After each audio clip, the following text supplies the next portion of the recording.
Como se pode observar, nós estamos tratando diversos textos da Palavra de Deus que têm a ver com o presbiterato. Um dos textos mais preciosos das Escrituras quanto ao trabalho pastoral do presbítero é aquele que nós encontramos na carta de Tiago, quando ele dá uma orientação aos presbíteros. Ele diz o seguinte: está alguém entre vós doente? Chame os presbíteros da igreja e estes façam oração sobre ele, conforme está registrado lá na carta de Tiago, capítulo 5, versículo de número 14, a parte A. O autor da epístola de Tiago é Tiago, irmão do Senhor, Gálatas 1, versículo 19. Este é o mesmo Tiago mencionado em Atos dos Apóstolos, capítulo 21, verso 18. Juntamente com Pedro e João, Tiago é um dos líderes mais proeminentes e respeitados na igreja de Jerusalém. Tiago, um mestre, professor como seu irmão, endereça a sua carta às 12 tribos que estavam dispersas. Tiago, capítulo 1, versículo 1. Parece que o melhor entendimento quanto a esta afirmação é que Tiago estava escrevendo aos crentes judeus que viviam fora da Palestina. Estes judeus cristãos estavam espalhados por causa da perseguição que lhes fora imposta. Isto nós encontramos em Atos capítulo 11, versículo 19, e acabaram formando congregações cristãs locais, conforme nos revela Tiago, capítulo 2, versículo 2, e 5, versículo 14. O que interessa particularmente no presente estudo é saber que estas comunidades cristãs, compostas de judeus, tinham presbíteros.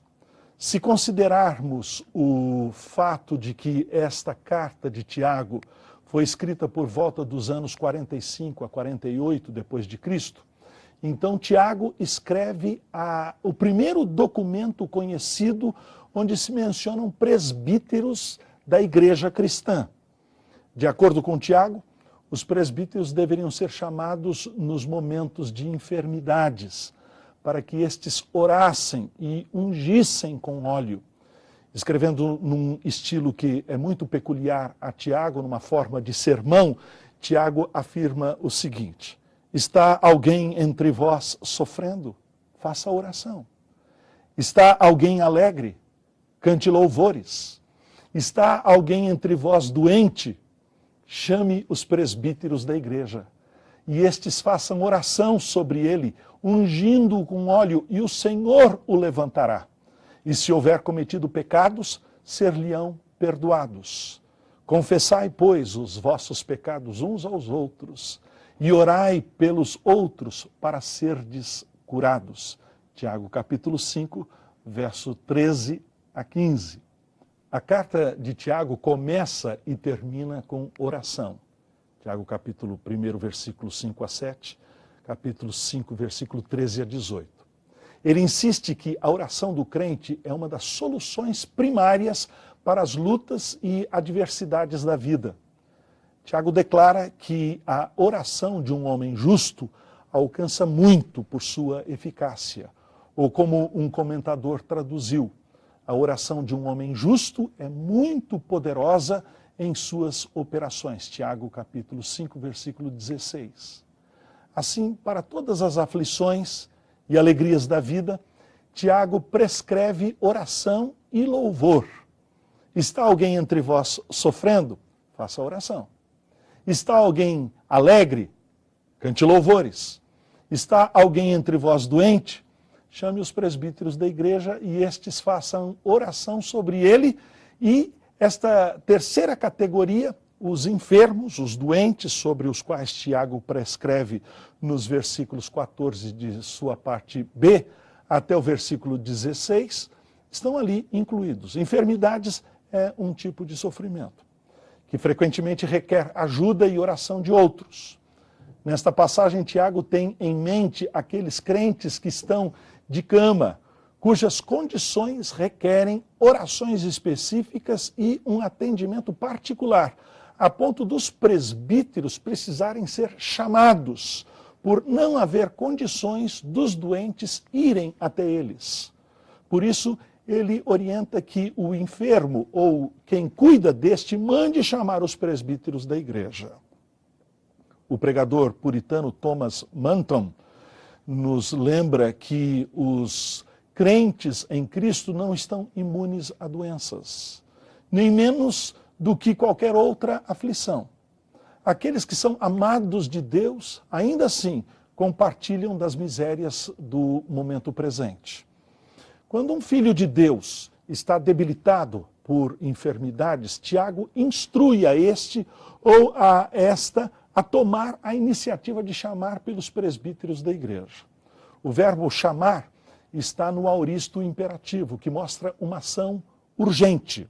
Alguns crentes não chamam os presbíteros por suas dúvidas quanto ao poder de Deus em curar os enfermos. Outros não o fazem porque não sabem a situação em que vivem em pecado ou rebelião contra Deus. Por exemplo, o rei Asa, irado contra Deus, não buscou o perdão de Deus ou a cura quando veio a ficar doente. Pelo contrário, ele consultou somente os médicos. No 39º ano de seu reinado, diz as Escrituras, caiu Asa doente dos pés. A sua doença era em extremo grave. Contudo, na sua enfermidade, não recorreu ao Senhor, mas confiou nos médicos, conforme está registrado no livro das Crônicas, capítulo 16, verso 12. A principal razão por que os crentes não chamam os presbíteros quando se encontram doentes é porque nunca lhes foi ensinado que devem fazê-lo. A grande maioria dos crentes nunca viu isto ocorrer. Dr. Simon Kistemaker, que foi meu professor de teologia, coautor da série de comentários do Novo Testamento, declara, sem medo de estar fazendo um falso juízo, a prática de se chamar os presbíteros da igreja para orarem sobre os enfermos pertence a eras passadas. Tiago especifica que os doentes devem chamar os presbíteros da igreja, não os diáconos, ou os amigos, ou os operadores de milagres. Ele entende que todas as igrejas locais devem ter um corpo de oficiais reconhecidos, de presbíteros. É também digno de nota que é requerida uma pluralidade de presbíteros, não um determinado presbítero em particular. Da mesma forma que os presbíteros governam conjuntamente, eles visitam e oram pelos enfermos conjuntamente. Tiago afirma que não menos do que 2 presentes ao lado da cama, do leito da pessoa doente. Este ponto importante, que frequentemente é esquecido ou ignorado por razões várias, é um elemento essencial da instrução bíblica. Os presbíteros da igreja devem ser chamados para estar ao lado do leito do enfermo, não porque tenham eles um dom particular de cura, mas porque eles são oficiais, representantes da igreja, cuja tarefa é pastorear o rebanho. Visitar os enfermos e orar pedindo a cura destes é uma das tarefas daqueles que pastoreiam. Por exemplo, Ezequiel denunciou os pastores de Israel porque eles, numa atitude de indiferença, se recusaram a cuidar dos enfermos. A fraca não fortalecestes, a doente não curastes, a quebrada não ligastes. É o juízo do profeta Ezequiel no capítulo de número 35, como também do profeta Zacarias no capítulo 11, verso 16. Todo presbítero que exerce dignamente o pastoreio da igreja, cuidando de pessoas enfermas, sabe que esta é uma parte significativa e íntima da tarefa do presbítero pastor. Que os presbíteros orem e unjam com óleo, esta passagem deixa claro que o enfermo deve chamar os presbíteros da igreja e estes devem orar sobre o doente. O que Tiago tem em mente é uma reunião oficial, uma reunião de oração com os representantes oficiais da igreja ao derredor do leito do enfermo. Que experiência comovente e profunda haverá de ocorrer nesta reunião, tanto para aquele que está enfermo, quanto para os presbíteros que estão ali com o enfermo. A instrução básica de Tiago aos presbíteros é que estes orem pela pessoa enferma. A oração é o tema primário de toda esta passagem, na qual a palavra orar é usada 7 vezes, de Tiago capítulo 5, versículo 13 a 18. O enfermo precisa de oração. E a questão do uso do óleo ou não deve fazer nublar a importância suprema da oração neste contexto. A oração, portanto, é o ponto primeiro e o mais importante. A frase sobre ele, no verso 14, não implica propriamente impor as mãos sobre o doente, embora isso possa ser feito. A frase preposicional sobre ele descreve uma situação real, na qual o enfermo se encontra deitado em seu leito e os presbíteros de pé ou ajoelhados próximos do paciente. Os presbíteros e o enfermo se encontram face a face. Várias vezes, quando vou visitar enfermos, os que os acompanham pedem para que eu me assente. Algumas vezes a cadeira está longe da cama. E eu prefiro ficar próximo do paciente, olhar em seus olhos. Este tipo de contato aquece as orações. Orar diante do sofrimento estreita relacionamentos e tornam as nossas orações cheias de vitalidade. Manton comenta que as orações devem ser feitas sobre o enfermo de tal maneira que a visão do doente possa afetar-nos, a nós, os presbíteros, e as orações possam fazer efeito também em nós. Tasker, tradutor bíblico, comentarista e ex-professor da Universidade de Londres, desenvolve esta ideia. Ele afirma o seguinte: ainda que seja verdade que eles, os presbíteros, possam interceder por uma pessoa enferma sem estar presente ao lado de seu leito, entretanto, ao vir a cena real do sofrimento e ao orar vendo e ouvindo aquele que sofre, não somente sua oração será de todo o coração e ardorosa, mas aquele que ali sofre, de bom grado, será mais consciente do poder efetivo da oração feita com fé, pela qual, mesmo nos momentos de mais aguda fraqueza física, a comunhão com Deus pode ser mantida. Acompanhando a oração dos presbíteros por cura, Tiago orienta sobre a unção com óleo. Tiago não explica o significado do óleo, por isso nos é difícil saber o seu exato sentido.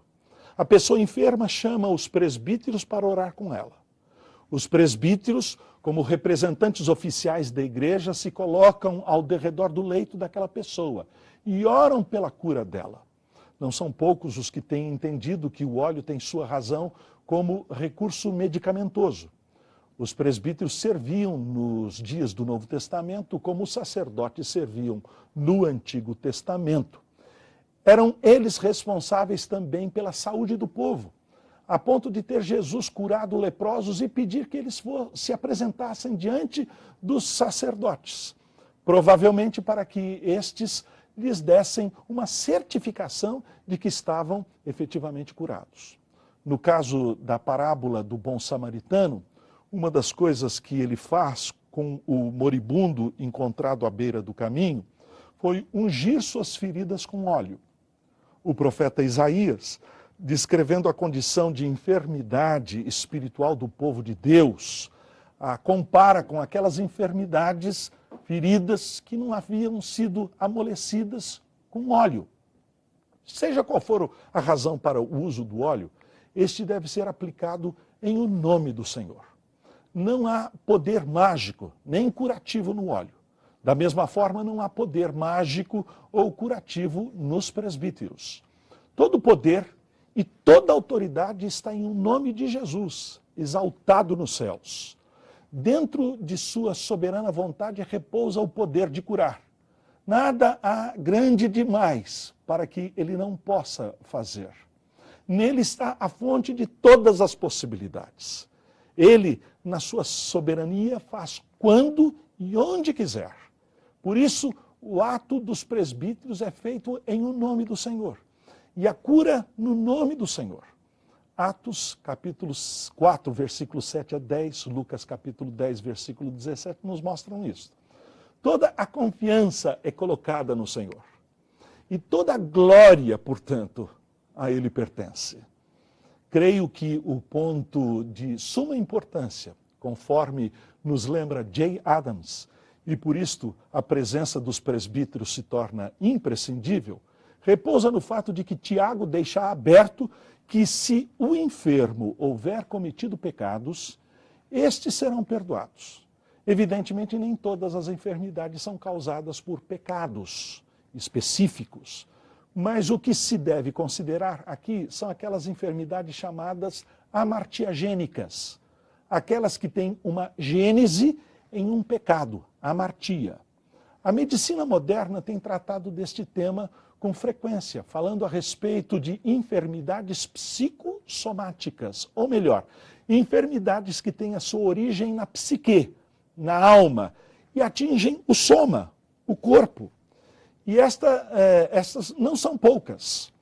Paulo escreve, quando de suas instruções sobre a Santa Ceia e o estado de coisas que estavam presentes na vida da igreja de Corinto, afirmando o seguinte: eis a razão porque há entre vós muitos fracos e doentes, e não poucos que dormem.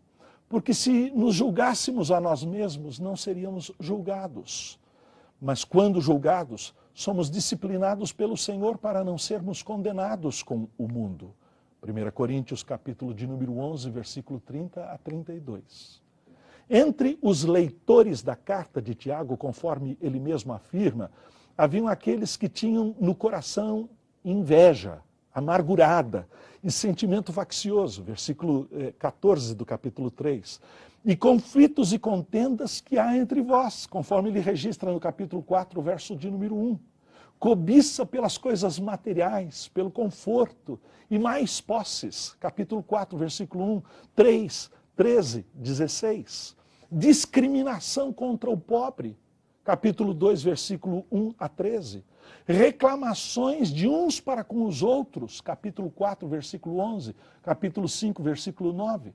Uma falta de unidade prática, uma falta de fé, uma ausência de amor, capítulo 1, versículo 22 a 27, 2, 14 a 26. Foi por isto que Tiago estava bastante inclinado a pensar que pecados específicos estavam na base e eram causas das enfermidades físicas. Ciúmes, inveja, cobiça, preconceitos, conflitos causam abatimento de alma que se reflete no corpo. Os presbíteros, quando chamados a orar pelos enfermos, devem estar cônscios da possibilidade de pecados serem a causa das enfermidades. A pessoa que está pronta a chamar os presbíteros da igreja, via de regra, está aberta a confessar pecados e receber cura física e cura da alma, cura espiritual. Entendendo que uma confissão genuína fora feita, Tiago promete que o pecado da pessoa enferma será perdoado. Esta visita se torna uma preciosa oportunidade para aconselhamento espiritual, confissão, encorajamento e restauração. Os curandeiros, nem mesmo os psicólogos, ou sequer os médicos, têm condições de tratar destes tipos de enfermidades. Os curandeiros só apresentam paliativos. Os psicólogos não podem tratar da questão do perdão oferecido por Deus. Os médicos só podem oferecer remédios que aliviam os sintomas deste mal. Somente os presbíteros podem, com sabedoria, confrontar se há na base de tal enfermidade algum pecado. Somente os presbíteros podem lembrar a palavra de Deus que nos diz que se confessarmos os nossos pecados, Ele é fiel e justo para nos perdoar os pecados e nos purificar de toda injustiça. Os presbíteros fiéis são competentes para aconselhar segundo a palavra de Deus. Sugiro a leitura do livro de J. Adams, Manual do Conselheiro Cristão. Embora existam questões não resolvidas quanto à unção com óleo e a natureza da cura nesta passagem, estas não devem nos desviar da mensagem clara. Os enfermos devem chamar os presbíteros e os presbíteros devem orar. Os presbíteros devem ter a habilidade para aconselhar e para encorajar. Que bênção, ajuda e conforto estão sendo negadas ao povo de Deus quando porções das Escrituras como estas não são ensinadas fielmente.